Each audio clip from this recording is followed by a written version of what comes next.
my man. If we were in person, we would be toasting right now, but good to see you over the screen. How you doing?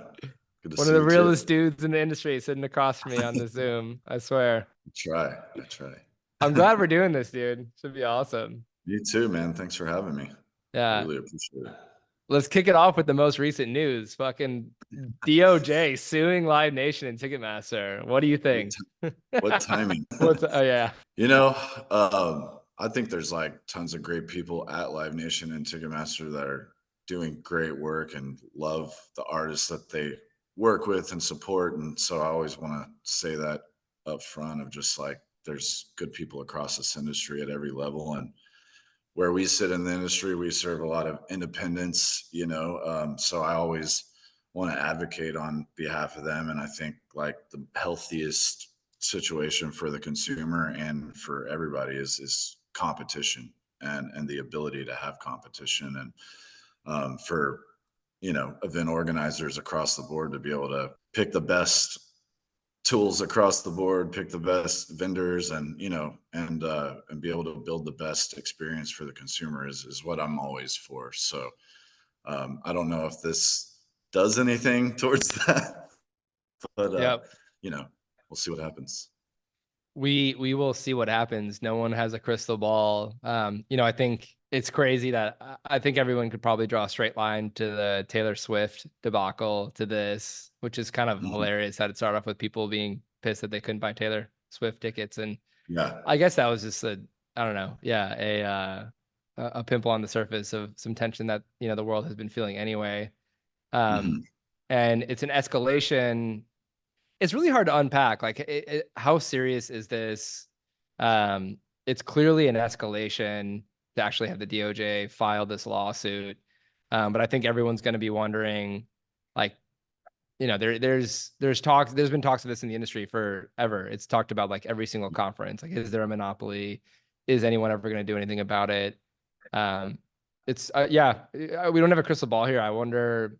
Yeah, do you have any insight on what you think could happen, would happen? Is this more serious? Is it an escalation? I don't know. I think, starting with the Taylor Swift incident, I think that was probably the biggest on sale we've ever seen in history. Right. I think, Absolutely. No, it was the biggest by far. yeah, it Yeah. was the biggest on sale. And I think we all learned from Yeah, as an entrepreneur, I'm completely empathetic of the fact yeah, that overloaded their servers. Like, yeah, exactly. it's a tough Um, challenge to solve. Like, it's a yeah, very tough challenge. So yeah, yeah, with in terms of that, I don't, place blame. I just look at, oh, hey, here was this challenge we had never faced as an industry, and we've all got to look at that and learn something and try to, make our platforms able to perform when they need to. And I think we all did learn something from that. I think the power to be able to choose is lost at certain levels at that level. yeah, Whereas, yeah, there's a lot of choices at the club and theater level in terms of ticketing partners and the way you can sell sponsorships and who you can book with and things like that. But once you get up into that upper echelon, the choices become fewer, and it's not like that everywhere. Outside of the U.S., there are markets where there are more choices available and artists can kind of have more say in who is selling their tickets and who's working on this side of the transaction. But ultimately I don't know what the right decision is. I know it's hard to do what Live Nation and Ticketmaster do, and AEG and AXS and all of those players that play at that arena stadium level. And I always respect that first, which is there's a lot of people and a lot of smart people on that end trying to, you know, do the best with the challenges that they're facing. It's a big challenge always because it keeps getting bigger, which is right. Yeah, like there's so many things going on here at once. There's like, the trope of unfair practices. There's the pure technical challenge of being at the top of this ticketing pyramid and like what it's like to have on sales in 50 countries at once and yep. people slamming your servers at once and disappearing carts and all of that. This is it's a really kind of dynamic conversation.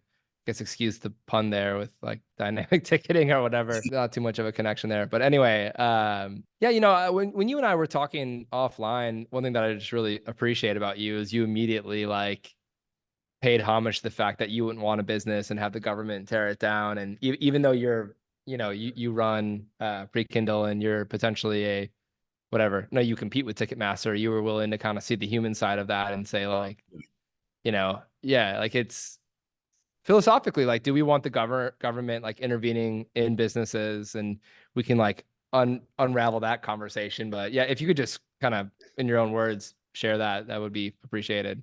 I just think from the entrepreneur, product and service builder standpoint, you want to build up your vision is never to have a ceiling, on how big or how wide your platform and your service can stretch. And I think throughout the years, there the Live Nation Ticketmaster business has gotten very big, and it would be it's hard to know where the threshold is of okay, this has gotten too big. And I just think that that's just an interesting, anytime one of these situations come up in any industry, it's something as an entrepreneur that you think about, which is like, oh, is there a ceiling on how big we can get? And I think ultimately it comes down to, is this the right, is the consumer getting the best experience? And Yeah.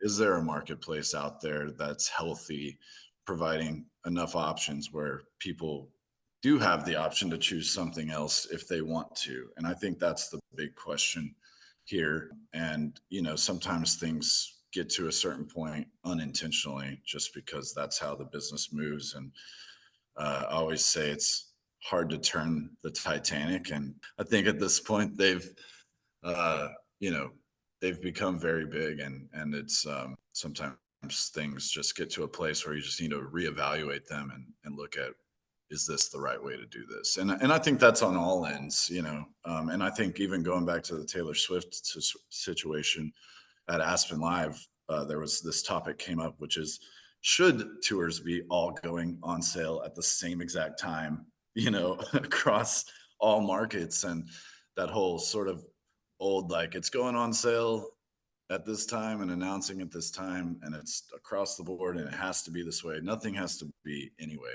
And I think we should all look at that always and question and say, is this the right way? Can we change it for the better? Yeah, and just for the sake of listeners, I think it's worth like unpacking the topic of like what it even mean, like what's going on here. And I think without saying one way or another what we believe, like the spirit of a monopolistic lawsuit, which I believe is at the root of what they're being accused of, is not necessarily how big you get. It's just around like, are you like, is there certain parts of the market that are secured in a way that you can like control pricing, is really what it boils down to. Because Correct. folks can, I know if you look at like Nvidia stock recently, like they went from 7 billion last quarter, or sorry, whatever quarter one reporting last year, to 25 billion, which is like in one quarter more revenue than Live Nation's going to do in a year. Totally. But it's like they have that one specific product, like they're not being evaluated for like monopolistic practices. So Yeah. just to be distinct there, it's like monopolistic practices aren't, and frankly, I wouldn't be the one to fully unpack that in the most intelligent way. Um, Yeah. but it's like Yeah. the big concern is like the biggest promoter in the world owning the biggest ticketing company. But I see both sides of it, and then the other side is like, well, the time to have stopped that was 10 years ago when it was happening. So now is Mhm. this going to have a chilling effect on acquisitions? Like we can be, on one side, we can be entrepreneurs that are like, if the industry gets shaken up in a really powerful way, would that benefit independent promoters? Would that, does that potentially hurt the industry? But at the same time, like as an entrepreneur, yeah, just the idea of the DOJ approving of an acquisition and then unpacking it 10 years later, I have heard that, that feedback that it like, potentially creates a chilling effect across the Mhm. broader market. And I think these are moments where we need to zoom out and not just see this as like what we think may or may not be good for the industry, but like what do we believe about for the free American business model? Yeah, it's a really interesting topic. It's very interesting, yeah, and I guess whenever I was saying big, I just meant the percentage of the market that they Yeah. control, and Yeah, the different uh, pieces of the market. Yeah. where, yep. Yeah. I think it's always a good time to reflect whenever somebody, I mean, there's a reason why they brought the lawsuit. That these things don't come lightly, and they obviously looked at certain things, and I'll be interested to see what comes out of it, as more unfolds for sure. Yeah, and it's so new for the record. Like, I'm not going to release this podcast today, but you and I are talking like I think 24 hours after it Yes. came. So our thoughts are not complete on this. We're Yep. trying to, whatever sense make here as friends, and I want to echo your point that I know really great people at Live Nation and Ticketmaster, and I don't want to see, their like livelihood be under stress. And, frankly, I Yep. know a lot of independent promoters that rely on those businesses as well. Totally. And I care about the industry as a whole. So, um, Yep. anyway, yeah, it's just we had to start off kind of Yeah. injecting some thoughts into the lexicon here, but yeah, for sure. But fun way to start the podcast, but I feel like we should start over right now and talk about you. You're the CEO of Prekindle, and I met you at Polestar maybe 2018. Yeah. Um, really be curious to hear about the story of starting Prekindle. One thing that I'll say is I have always known I've always known you to be like the ticketing company, and you have some practices that I think are really favorable to the industry, and you have approaches that I have learned a lot as an entrepreneur. So I'm Thank looking you. forward to like unpack your story and how you Yeah. approach things and share that story more with the world. But yeah, why don't we start with like why'd you get going? How'd you get going with this thing? And by the way, you also like have a management company, I think that you may or may not have Yeah. sold. So you're doing a bunch of Awesome. crazy Yeah. cool stuff. Yeah. Anyway, let's start with Prekindle Yeah. though. So yeah, I was an artist touring and making records and things, and decided to go into the business side of it. And we started looking at I started looking at ticketing, and found out that there was two other guys in Dallas weirdly thinking about ticketing as well. What And year this is this? was, Yeah. 15 years ago. Cool. So a long time ago. And we started out, getting together and talking about, kind of what's weirdly now, there wasn't enough options. When you were wanting to sell 100 tickets, like you can't use Ticketmaster. Where can I go? At the time, there was Eventbrite just starting to kind of get going. And so we kind of founded this whole thing on the idea that events bring communities together. It brings people of all, walks of life shoulder to shoulder in a room where they get to have this experience and just kind of forget about their, you know, troubles and things like that. And just, I think that that's important for communities, and events are, I think, a really core piece, especially today, of bringing people together. And so we wanted to be a part of that. Prekindle came out of the idea that ticketing is the first part of that, and of that experience, and we wanted to make it better. And we realized that everybody was making you sign these exclusive agreements, and the technology wasn't really a focus, and a lot of the technology was lacking in features because they had you locked in to contracts, so they really didn't have to be good. They could just kind of keep paying you.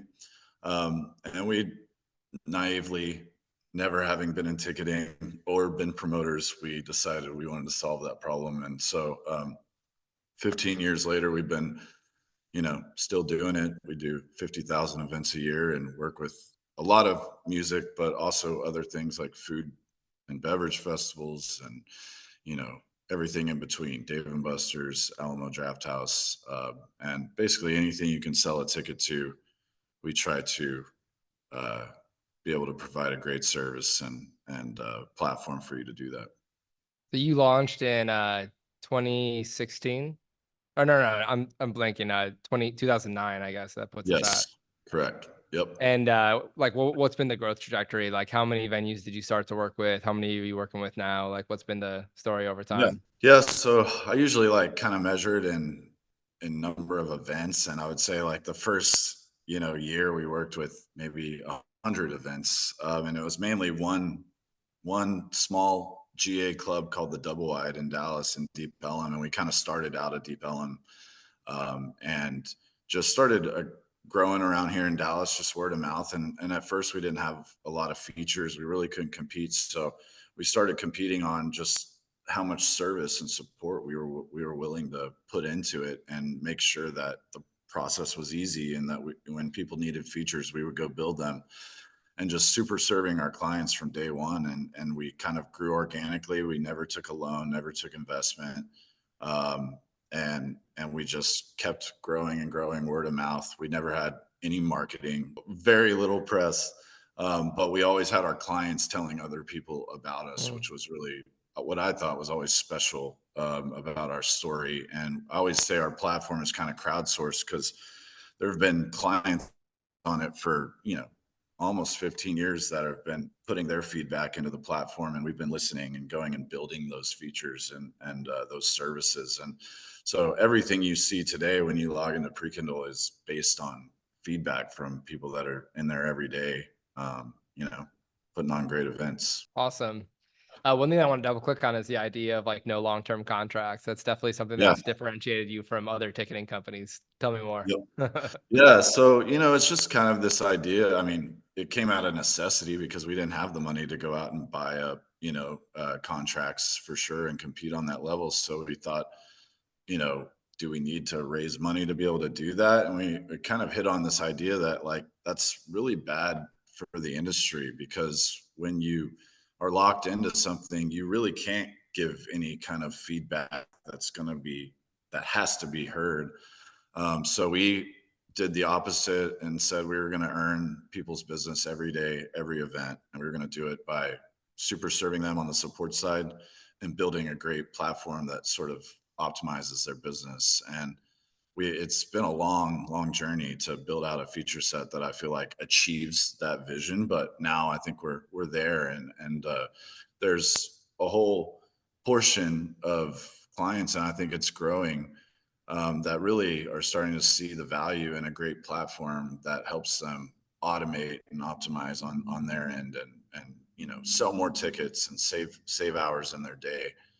That's more important than what I would consider to be a bad loan sometimes. So, or most times. So, What do you mean by a bad loan? Educate it's like, us. Yeah. yeah. Well, I mean, it's just like a record deal.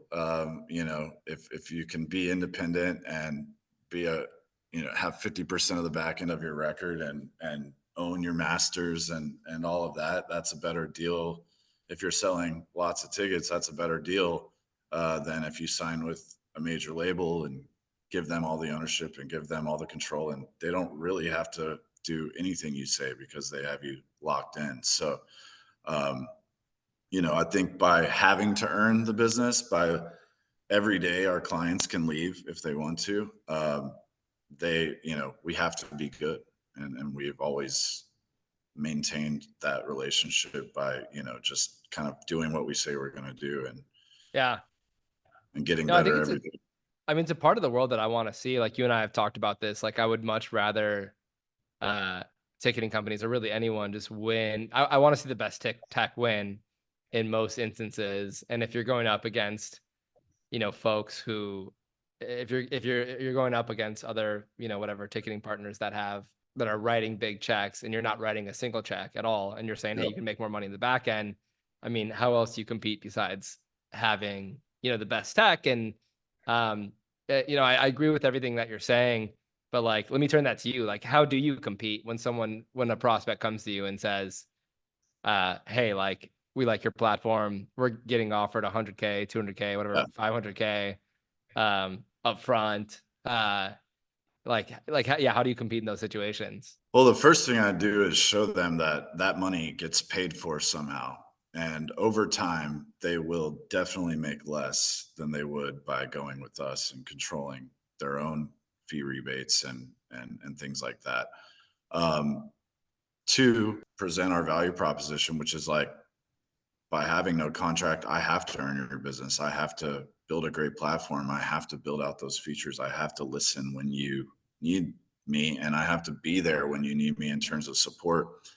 So we have a customer support team that handles ticket buyer support on behalf of our clients. We're like the frontline support. We also have dedicated client success managers. We guarantee 24-hour response time. We have a super deep feature set across all different types of events. And we continue to do releases every day. We're on the verge of doing the biggest product release we've ever done.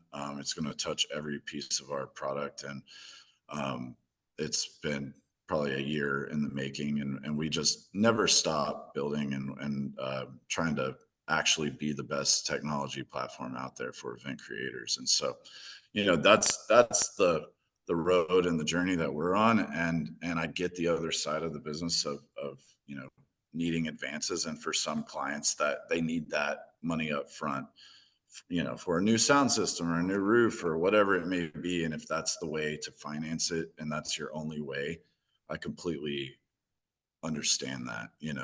We're just trying to provide an alternative option out there that gives you more control at the end of the day. I think that it pairs really nicely with the fact that you've never taken a loan or like raised money, as you put it, and you've always been like a bootstrapped operation. Like that's also new. That's like kind of revolutionary in the last Yeah. 10 years, like to Yeah. start a tech company in 2009 and not raise money. Yeah, I Yeah. like, Well, why didn't you go and just try and raise money, or did you and just decide to do this differently, or you had side jobs or what? Yeah. Well, every time we would talk to investors, they would have opinions that came with their money. And, a lot of it was like, well, just be exactly like Ticketmaster, or be exactly like this. And we were like, well, we want to be different. And they're like, well, you're naive, and, stop being such a dreamer. And, I've been told that my whole life, like, you know, make sure you have a backup plan, this and that. And, I think that comes out of that, like being a musician. That's what people tell you. If you go out, tell your parents, I want to be a touring musician, they're like, oh God. But if you go tell people you want to do ticketing platform with no contracts, and build the best tech and all this, people are just kind of like, oh, that's nice. But, I think we've proven 15 years in that there are a lot of clients, thousands of clients out there that really want that, and more every day, I think, are appreciating the idea of, you know, working with vendors where it's a two-way conversation. So not just transactional. And I think that's really important to our industry to give the best consumer experience. And also, how are we going to scale up this business? Uh, Using automation and all of these tools that are available to us, AI and everything that's coming.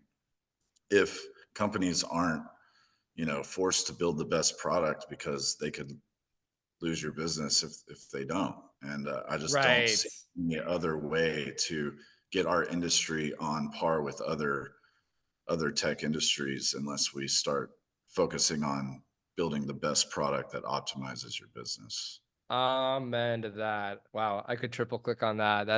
That is what's best for the world, is if like if people are competing to build the best product and the best product wins, that's a really really good thing for Yeah, the world, there's really no for other way. sure. Yeah. Interesting.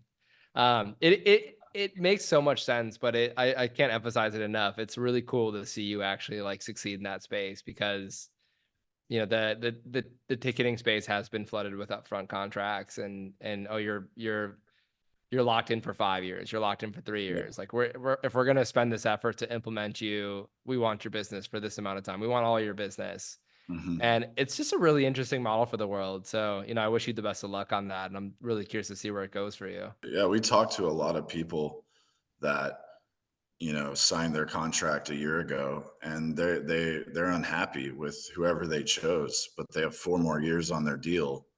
It's like, call me in 4 years. And it always makes me sad, because I'm like, but this is your venue, this is your baby, this is your, like, experience, and there's no way out for you. And that's a hard pill to swallow if you made the wrong choice. And so I just think, again, it goes back to kind of what we started this whole thing with, which is just having choices are good. And I just am such a big believer in there being as much competition as possible, because at the end of the day, that's how things get better. Yeah. Well, just changing gears a little bit, you're also on the management side. Yeah. So tell how did you get into that game, Yeah. and what exactly do you on the management side, and how do you run multiple businesses at once, you maniac? Exactly, because I'm a no, I mean, I was an artist myself. I ended up getting a record deal and touring and things like that, and just I've always come from that place. And about 10 years ago, I started managing artists outside of Prekindle because I just found an artist that I wanted to work with so badly. Um, and then Who was that? kind of that was an artist named Taylor Thrash, and he was a ended up being a pop hip hop songwriter, and got him a publishing deal and things like that. And then about a year after that, I met an artist named Charley Crockett on the street in Deep Ellum outside of Eight Airs, and he was just busking, and I was like blown away. I couldn't believe people were like walking by him because he was just playing and people were walking, and I was standing there like, this is insane.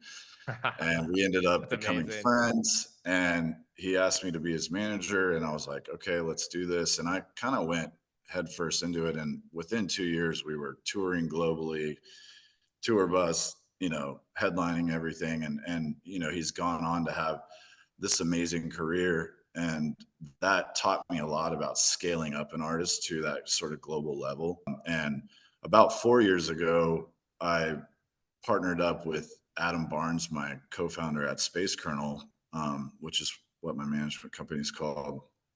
And we decided that for these sort of lone wolf managers that have one or two clients, it's hard. You kind of have the option of joining Red Light or some of these other bigger management companies, but there's no sort of middle market management company you can plug into that has tour marketing and publicity and legal and all these different services and content creation. We have a whole content team at Space Kernel. So those are hard to do when you have 1 to 2 artists to scale that level. So we've built a platform that managers and artists can plug into and utilize those services, and that's where we're going with it today. And we have 15 clients, producers, and artists, and lots of touring every day that we're working with. So I get to work with promoters and festivals and all those folks on that side of the business. And sorry, my kids are walking in, but Good. yeah, it's nice because both businesses inform each other. The ticketing and the management inform each other, and I kind of am the bridge between the two, putting what I learn on the management side into Prekindle and what I learn on Prekindle into the management side. That's super interesting. I mean, Charlie Crockett obviously is seems to be a rocket ship that keeps going on, into the Yeah, horizon. yeah, Seeing him yeah. just And playing outside Deep Ellum, that's a pretty epic story. That's definitely a moment that it'd be fun to kind of go back and see that through your eyes. the first showcase I set up for him, me and him drove in a broken down car to Nashville. Got pulled over on the way. Oh Somehow he no. talked us out of getting a ticket, and maybe worse. We get to Nashville and we played for 6 people at the Basement East, and everybody told me, this Americana thing was going to be too niche Whoa. and this and that, and it was going to be too small. And I think Charlie and other artists like Tyler Childers and now Zach Bryan and Coulter Wall and a lot of these folks that we came up with, back then have blown the roof off, and shown that this is the fastest growing genre by far, Hmm. and I've always thought of Americana and folk and stuff as kind of like punk rock country, Hmm. and I just always I lean towards the alternative. I always say we're the punk rock of ticketing at Prekindle. Yeah. Interesting. Interesting. Well, I know a interesting junction at on the Prekindle journey that a lot of people are probably going to be curious to hear your perspective on is there's a commercial arrangement you got with another company at Prekindle to help bolster resources and do more and Yeah. more. You want to share about that a little bit? Yeah. Yeah. So about a year ago, we started working with SaveLive and its various venues and started with the Tower Theater in Oklahoma City. Chad at the Tower Theater was always a big Prekindle advocate, and just Shout out loved Chad. He's loved Chad. great Prism user too. He's amazing. Loved Chad. Tallest man in the biz. Oh my God, easily. Yeah. I love that guy. No, but he's always been just a friend of mine, and he supports my artists, and always supported Prekindle. Just a great person for sure. Yeah, and when we started working with them, their team really just kind of they were very impressed with all the features and the level of service that we were able to give them versus their past providers, and they ended up talking with SaveLive, and it just turned into this deeper conversation where we were kind of at this crossroads of having done this for 15 years without any kind of partners, and we essentially just want to continue on our vision of trying to build the best sort of middle market ticketing and event marketing platform, and we want to get to a level that we felt like we needed some help to do it. And so we've developed this commercial partnership with SaveLive that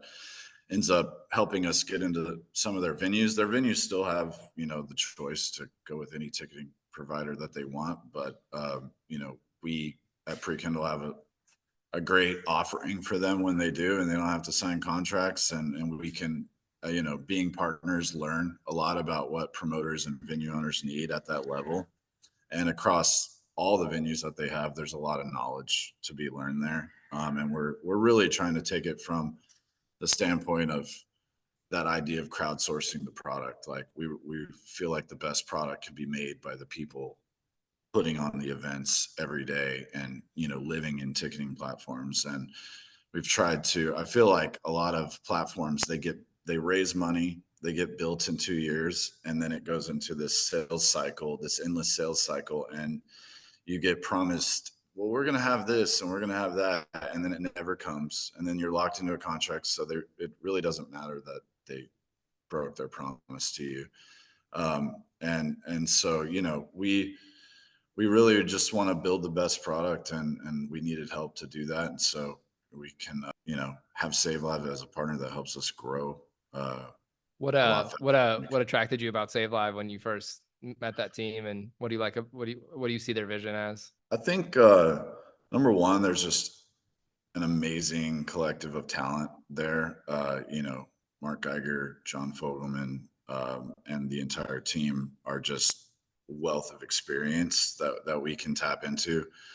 But I think the fact that they're trying to build an independent thing over there, and trying to sort of do things in their own way, and they were mostly willing to just support us in the ways that we want to be supported, and we still operate as an independent company doing what we did every day. So nothing was going to get in our way by partnering with them. We were only going to be helped, and I think that's what attracted us to this, because we had a lot of options in terms of other growth partners, and it was a perfect fit. Awesome. I'm glad to hear it working out. And I think when people get into these like situations, it's always curious from the outside to say, oh, like I guess there's a trope of like a company getting into a partnership and then changing dramatically, and more often than not, it really is like, hey, like this outside company is getting involved because they like what that company's doing. They like the people there. They like JR, Yep. and they want to get the hell out of the way and be a part of what's Yeah. already happening. And I think that's not an experience people are used to seeing. And, from the outside, I see Prekindle just getting better and better and better and better. And I think that's been really inspiring to watch. And the industry does need a prevailing kind of middle market ticketing company. Yeah. So yeah, wishing you the best of luck in that journey. And there's other good ones too. I have to Yeah. be kind of play the field because we work with a No. lot of them. No, there's I know everybody at every company almost, and they're all amazing people, and I always say, if you're willing to take on ticketing, I'm more power to you because it's a very big challenge, and it's a lot more complicated than people think. So Yeah. What was here's a curveball. What was the most kind of like biggest technical challenge you had to solve with Prekindle that you're proud of? I think it's just scale, when you don't have these just millions of dollars behind you, especially in the early days, and nobody tells you when a big on sale is going to happen. It just happens, And I think for the most part, um, we've been able to be there for our clients when they needed us throughout the years at every level, and now we're ticketing amphitheaters and just continuing to, I think, stay true to our mission, which actually, to answer your question, I think is probably the biggest challenge that we've had and been able to stay true, Hmm. to our vision is throughout this entire journey, we've been told you're doing it wrong. This will never work. You need to sell your company. You need these investors need to own the entire company or you're going to be, dead in a year. And we just somehow had the courage to kind of keep going and stay focused to that initial journey, which is really just about being a platform that helps bring communities together through events, and that's all we've ever really wanted to do. And I think today we're still on that journey, the same as we were day one, and we're still passionate about it too. Every member of our team is really passionate about that goal of providing a great experience and a great event. Yeah, a word that's coming through for me is resilience, and like companies can find resilience in multiple ways. But there's just something amazing about a passion project that turns into a real business and is Yeah, funded by the people that are running it, and like yeah. deciding through their own volition that they're just going to keep going and that they want this to happen for the world. And yeah. Totally, and I still get a kick when I'm at a show and I, see Prekindle tickets on people's phones and things, it still gives me the same Oh, I love thrill. it. So it's like it's wild, and I'm so thankful to have been able to be a part of this. I never thought I'd be in ticketing, but it actually was the perfect place for me to land and do what I wanted to do, in Yeah. life. Yeah. One thing that I really enjoy talking with you about, JR, is this like senior approach to business and life, and like we could zoom in on that in multiple ways, but I'm kind of curious for you here to hear you talk more philosophically about how you approach business. And one place where I could point it is I know you have the best relationships with your customers, and I think the key word is the best relationship and not a one-sided relationship, Yeah. as in you get your Yeah, butt kicked by your customer. Like you've always totally. been brave and standing Yeah. up for yourself in Mhm. situations, and I think it also goes into a unique value of Prekindle. And so talk to me how you've approached these very unique relationships that you do have with your customers. Yeah. Yeah. I've always been a collaborative person. I enjoy being a part of a team. And I look at our customers as part of our team. I've always kind of thought of Prekindle as a community in and of itself. And we're over here building this product with our customers. And I think that's like, I've brought that into when I'm managing artists as well. It's like we're not it's I'm not on this side and you're on that side. We're kind of all sitting at a table trying to achieve one goal, and I try to look at everything that I do sort of in that light. And I think if you just approach it as a collaborative effort, and I even look at our competitors as collaborators in a sense, because we're really just trying to make the industry better, make the experience better, put more hours back in our clients' day. Those are the high level goals, and I think it takes a village, to be able to do that. And I've tried to always just be humble enough to know that I can't do it alone, and I I love can that. do I can do a lot more with great people around me. So Yeah, one thing that I've learned from you is like that team. That's exactly it. Like I've never heard you summarize it that way, but that team approach, and that comes to a situation where it's like, "Hey, we're a team. We're gonna figure this out." But then it also comes to hard conversations with customers where it's like, "Hey, are we a team on this right now? yeah, yeah. Because if so, like, let's treat each other like team members." Exactly. You Yeah, know? and at times, you have to give your customers grace, and they have to give you grace, and it's kind of a Yeah, two-way thing, and, yeah, and that can really bear a lot of fruit if both sides do that where, "Hey, because you gave me the grace, I can actually get better at this, and the next time this comes, I promise this feature is going to be there or whatever it's going to be, or we're going to solve that problem." And so, I think ultimately you get more out of something that you're willing to, give a little bit to. And if you're always just taking, uh, you know, there's sort of a cap on how great that relationship can be. yep, So yep. Amen. One thing that I can say, testify to is the just my limited experience with Prekindle is buying the ticket here and there, and Prekindle always super smooth, but the integration between Prism and Prekindle, and curious for you to like just talk about like I know you have other integrations too, Sparrow and yeah, other things. I think it's a unique way that you approach tech. You were one of the earlier companies to integrate with us, yep, and I don't think it's ever broken. It's just it always works. It's one of my favorite. Like whenever someone's like, "Oh, hey, we use Prekindle. Do you have an integration?" We're like, yeah, "Yes," and it actually works extremely well.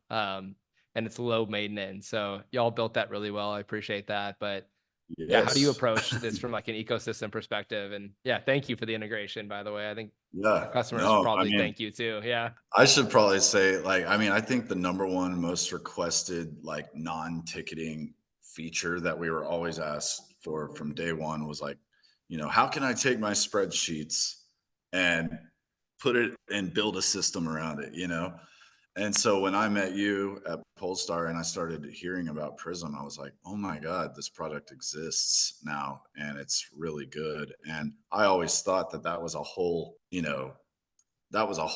team that would be needed to build that out in the right way. That we couldn't tackle ticketing and event marketing and do scheduling, contracts, offers, everything that you guys do.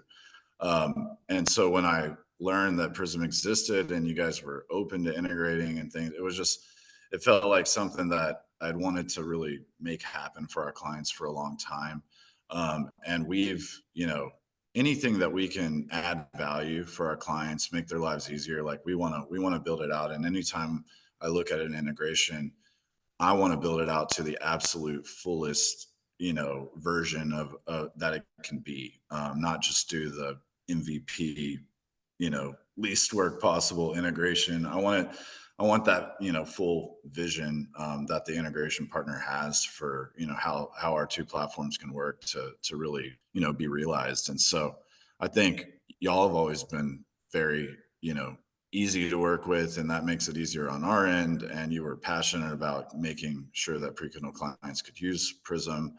And I think we've got you know, a lot of things in the future that we're going to continue to keep building and trying out. And one of the great things about us sort of being in the position that we are is that we can try things and build new things and be that first ticketing partner that maybe tries out a new feature, through your API or whatever. And so I think that's important, and our clients get the benefit of that. Yeah. Well, one place I want to take the conversation. You and I have talked a lot about AI and what it is, what it isn't, potential products, potential ways it's affecting our the engineering process, potential products that could emerge from that in the future. And I'm Mhm. curious to just like pass you the torch right now. And AI, what do you have to say? Well, thanks for that. It is Thank just such a, it's like the topic right now, right? you. Yeah. It's Well, crazy. I think, yeah, it's almost like everybody knows it's going to be a big part of it, but I think now the question is, but how? Like, Hmm. what's the actual product that's gonna help us here? And that's what we're really focused on our side is like not just being able to say, yes, we have AI in the platform, but like, let's come up with a real tool or product that's using AI and machine learning in the right way that's actually impactful to your business.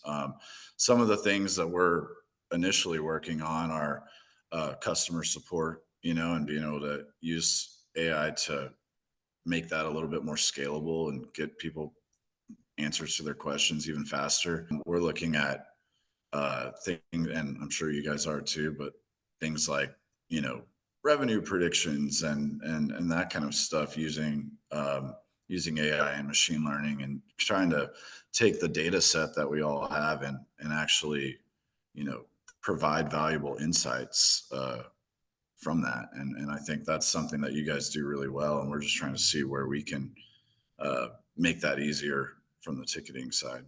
But I think there's a lot of great tools that can be built and will be built around it, and I think it's inevitable that it's going to be a part of our lives every day. And from our perspective, we're just embracing it. Hey, AI is here, and let's figure out how we can use it to make our clients' lives better and sell more tickets. Yeah, for sure. What's your vision of like, I guess tying together AI with where this all goes in the future? Like, where do you want to see AI go in the future? Where do you want to see the music industry go in the future? Let's tackle both those separately. Yeah, I think the biggest challenge is just understanding, what are the limitations that we need to put on AI, because it can't just be open ended, and but we also don't want to close off innovation, and who is deciding all of that is also the question. And it's coming fast. So, whether we like it or not, we've got to start, thinking about this at a deeper level. And I think the biggest thing is like, well, if you're using AI, what does that mean, in the bigger picture? Because once AI learns something, you know, you're basically passing that knowledge, into a network that other people can use, and so there's no boundaries or limitations on any of that right now. And on the music side, I just had a producer tell me the other day that he's using AI to do vocals on demos if he needs a country vocal or he needs a hip hop, vocal or whatever it is. Dang. Using AI to do that instead of trying to bring singers in and do that. And Shit. I think AI is going to become the, It's a good, it's a good prototype. It's like, okay, yeah, eventually, let's get T Swift on that. But, yeah, to start, yeah, it's like, yeah, exactly. it's so interesting because it's manifesting as a tool right now, and we're in complete control. And Mm, like, okay, that's yep, the precursor for a science fiction yep, utopia or dystopia. Which one is yeah. it? You know? That's the question. There, Oh. you could watch probably 100 movies on it and get half and half. It begs the question of like science fiction creating reality, reality create, like this like Exactly. snake eating the snake's tail. Um, I yeah, mean, it's I had wild a, because yeah, go ahead. there were a lot of movies that kind of predicted what is happening right now, and Yeah. there was a lot of people saying this was going to happen, and 2001 Space yeah, Odyssey, exactly. The Matrix, like the Yeah, Matrix is turning out to be a documentary. Like, okay, maybe not the yeah, full, maybe not like the kung fu and people showing up in full on suits and documentary. yeah, but like the base idea that there's this like biological truth and this digital, Yep, wild. it is wild. We're living in it. And I'm glad to be in the music industry where like the real like the biological truth matters. You know what I'm saying? Like Yes, the yes, real what I mean by that is the because that could be misconstrued. Like the being in person, like totally. being in the biology of the event as opposed to Yeah, the live stream. Like there's a yeah. reason why live stream didn't take off post COVID. That's the first time we said COVID this whole podcast. Like it's about the real fucking experience here, and that's why I Yep. love the live music industry. Me too. That's why I love events because I really can't think of anything else that brings people together in a Yeah. room and where they have to just interact with each other. I can't think of anything else really. And I just think it's such a vital thing. And every day it's becoming more vital that we get together as a community and see each other, across the aisle or whatever you want to say. Um, and just really, collaborate and work together. And events are the only thing that convince people to get out of their house and stand in a room, chill a little bit. Amen. The last question is, why is your hat game so dang good, bro? No, I was born this way. You came out with a cowboy hat on? Yeah, exactly. This is. Oh, you're such a Texan. I love it. Yeah, no. I think actually Charley Crockett told me all those years ago that I was a hat guy, and No kidding. that I needed to get a hat collection. So he started me down this path, and I never stopped. Now I have tons and tons of hats, and I love it. It's just part of my style. Man, dude. Well, it's a fun conversation, and like once again, I just want to iterate. I appreciate the heck out of you. I like. You too, man. Yeah, dude. I've learned so much from you as an entrepreneur, the way you run your business, the loyalty that you've achieved with your customers by high integrity, sustained effort. It's like playing the long game. Like there's so much about you that the world has to learn from, to be honest. One of the reasons why I wanted to do this podcast. And it's high praise from you. I really yeah, appreciate it. No, I mean it, man. I really do. I do. Well, I think you can just wake up every day and do the best you can. I try to remember that too. Yeah. Just move the ball forward. Yeah. I thank God to be alive every day, right? Even if there's challenges. We're not making copies or any, we're putting on events, and what do we have to complain about? It's great. Let's have some fun, right? And I'm sure you and I will next time I see you. Yes. We always do.